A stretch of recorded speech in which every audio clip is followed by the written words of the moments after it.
Selvamani സെൽവരാജിന്റെ cinema ആയതുകൊണ്ട് തന്നെ കാന്ത എനിക്ക് പേഴ്സണലി ഒരുപാട് എക്സ്പെക്ടേഷൻ ഉണ്ടായിരുന്നു. ഹണ്ട് ഫോർ വീരപ്പൻ കണ്ടതിന് ശേഷം അദ്ദേഹത്തിൽ നിന്ന് വരുന്ന ഒരു സിനിമയ്ക്ക് വേണ്ടി വലിയ കാത്തിരിപ്പ് ഉണ്ടായിരുന്നു. പക്ഷെ ആ കാത്തിരിപ്പിനോടൊന്നും ഒട്ടും നീതി പുലർത്താത്ത ഒരു സിനിമാനുഭവമായിട്ടാണ് കാന്ത അനുഭവപ്പെട്ടത്. വല്ലാതെ ഇഴച്ചിൽ അനുഭവപ്പെടുന്ന ഒരു സിനിമാനുഭവമായിരുന്നു. ഒരുപാട് സീനുകൾ വെട്ടിച്ചുരുക്കിയും കഥയും കാര്യങ്ങളൊക്കെ കുറച്ചുകൂടെ ഒന്ന് വളരെ ബ്രീഫ് ചെയ്ത് പറഞ്ഞിരുന്നെങ്കിൽ നല്ലൊരു അനുഭവമായി മാറുന്ന സിനിമയായതിനെ കാന്ത. ടെക്നിക്കലി ഒക്കെ നല്ല പെർഫെക്ഷൻ ഉണ്ട്, നല്ല പാട്ടുകളുണ്ട്, അതുപോലെ അഭിനേതാക്കൾക്ക് പെർഫോം ചെയ്യാനും നല്ല സ്പേസ് ഒക്കെ സെൽവമണി കൊടുത്തിട്ടുണ്ട്.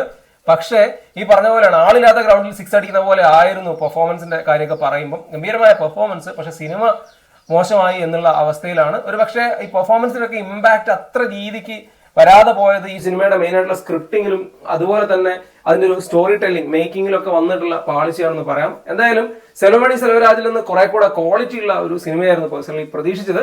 കാന്തയിൽ എന്തായാലും അത് സംഭവിച്ചിട്ടില്ല. പക്ഷെ ദുൽഖറിനെ സംബന്ധിച്ച് വലിയ രീതിയിൽ നിരാശപ്പെട്ടിട്ടുണ്ട്. ഒരു അഭിനേതാവ് എന്ന നിലയിൽ ദുൽഖറിന് കുറെ കൂടെ പ്രൂവ് ചെയ്യാനുള്ള ചാൻസ് കാന്ത കൊടുത്തിട്ടുണ്ട്. അതുപോലെ തന്നെയാണ് സമുദ്രക്കനി ആണെങ്കിലും ഭാഗ്യശ്രീ ആണെങ്കിലും ഒക്കെ നന്നായി പെർഫോം ചെയ്യുന്ന എടുത്ത് പറയാം. കാരണം ഇവരെ മൂന്ന് പേരുടെയും പെർഫോമൻസിനെ ഡിപ്പെൻഡ് ചെയ്ത് തന്നെയാണ് സിനിമ കുറെ നിൽക്കുന്നത്. രണതകുപട്ടിയും പ്രധാനപ്പെട്ട ഒരു റോളിലുണ്ട്, പക്ഷെ പുള്ളി അത്ര നന്നായി തോന്നിയില്ല. കാരണം പുള്ളിയുടെ ഒരു എൻട്രി ഒക്കെ സെക്കൻഡ് ഹാഫിലാണ്. പടം കുറച്ച് ഡൗൺ ആവുന്ന സ്പേസിലൊക്കെയാണ് പുള്ളിയുടെ ഒരു പെർഫോമൻസും ക്യാരക്ടറും ഒക്കെ വരുന്നത്. എന്തായാലും കാന്ത പേഴ്സണലി ഒരു ആവറേജ് എക്സ്പീരിയൻസ് ആയിരുന്നു. സെൽവമണി സെൽവരാജ് എന്തായാലും നിരാശപ്പെടുത്തിയെന്ന് പറയാം. അദ്ദേഹത്തിന്റെ അടുത്ത സിനിമ ഗംഭീരമായി വരട്ടെ.